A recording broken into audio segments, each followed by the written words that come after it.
how's it going, everybody? Sarasota, Tim. Walking down the street, getting a few steps in. Got a little breeze going. I'm trying to stay in the shade. It's getting warm out here. I should have put a hat on and maybe a little sunblock on my nose. It's gonna be one of those days. My bad, I should have done that. How are you 111,614 and counting beautiful souls doing? I just wanted to talk to you one more time this morning and tell you about the upload speed. There's something going on. They turned the cell phone tower off near where I live, or everybody's using the internet. I don't know what it is, but as soon as I left the area, it started uploading. And today is a great day to crush it. I had a good night last night in my 25 FKBS.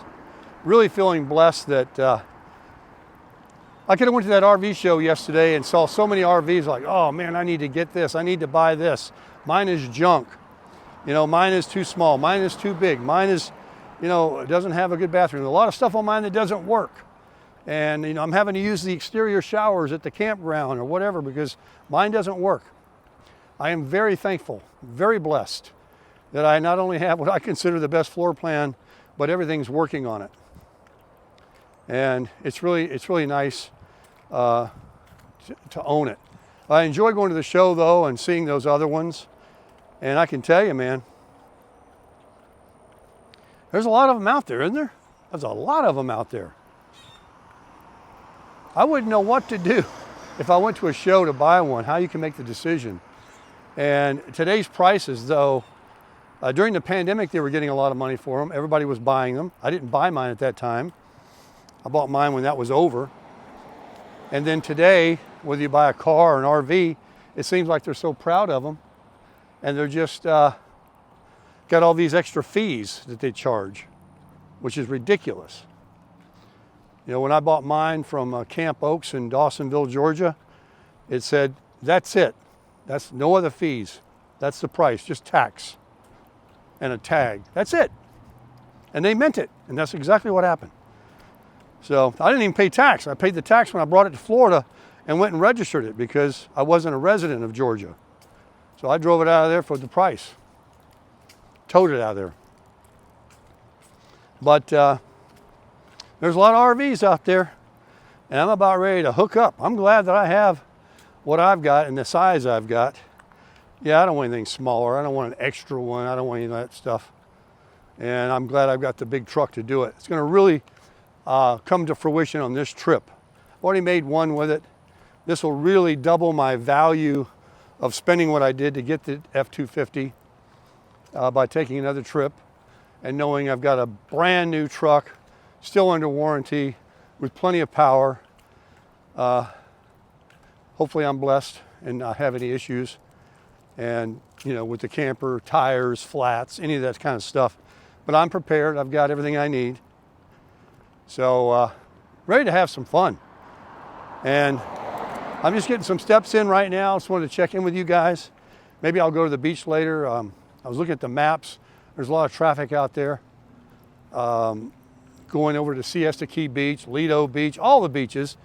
Got the spring break thing going on and everything. So I don't know whether I'll get over there or not. I'll try. Bring you guys a little water view.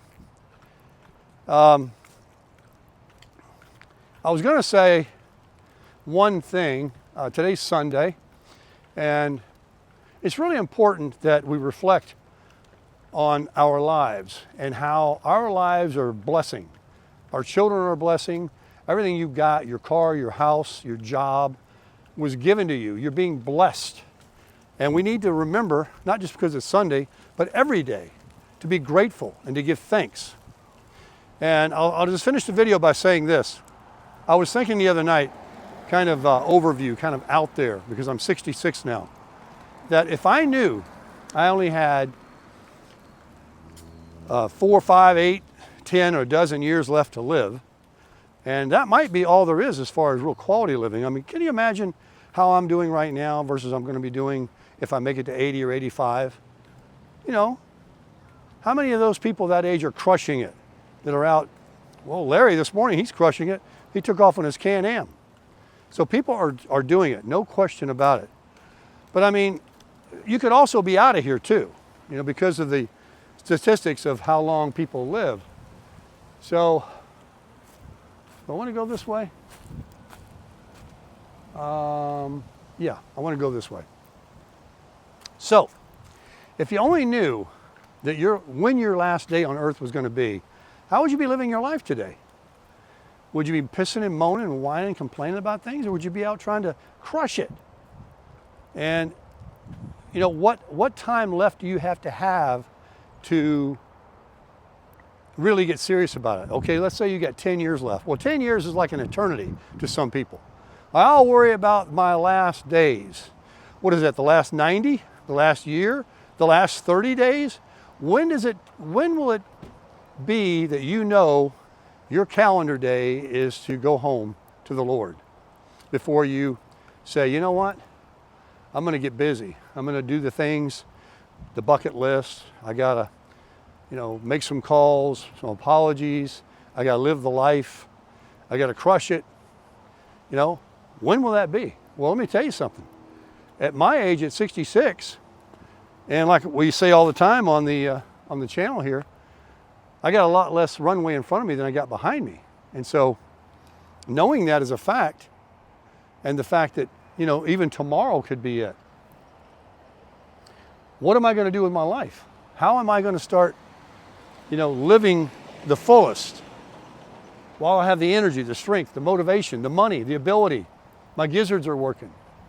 In the next 2, 3, 4, 5 years, as health issues like cars with high mileage, your knees, your hips, your gizzards, heart disease, stroke can happen.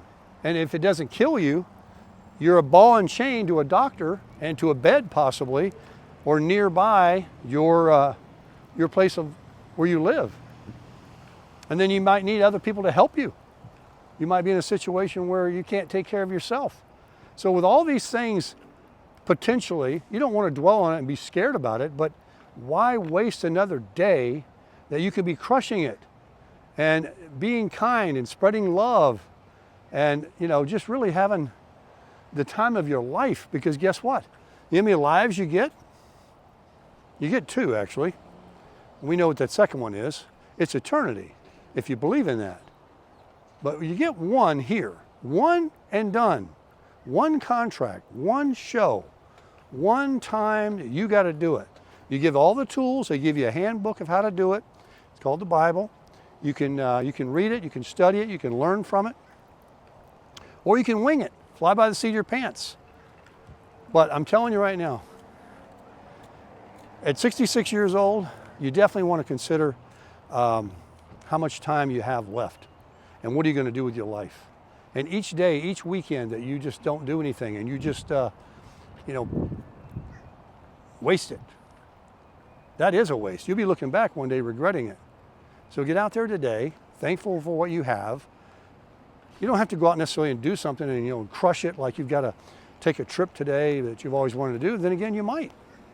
But I can tell you this. Don't waste it on anger, on bitterness, on hate, on any of these things that are just doing nothing but killing you and hurting others. I mean, what good is there's no value in it. So live your life positive, be nice to people, and guess what? The world will come back to you. You get out of it what you put in it. It's just simply called crushing it.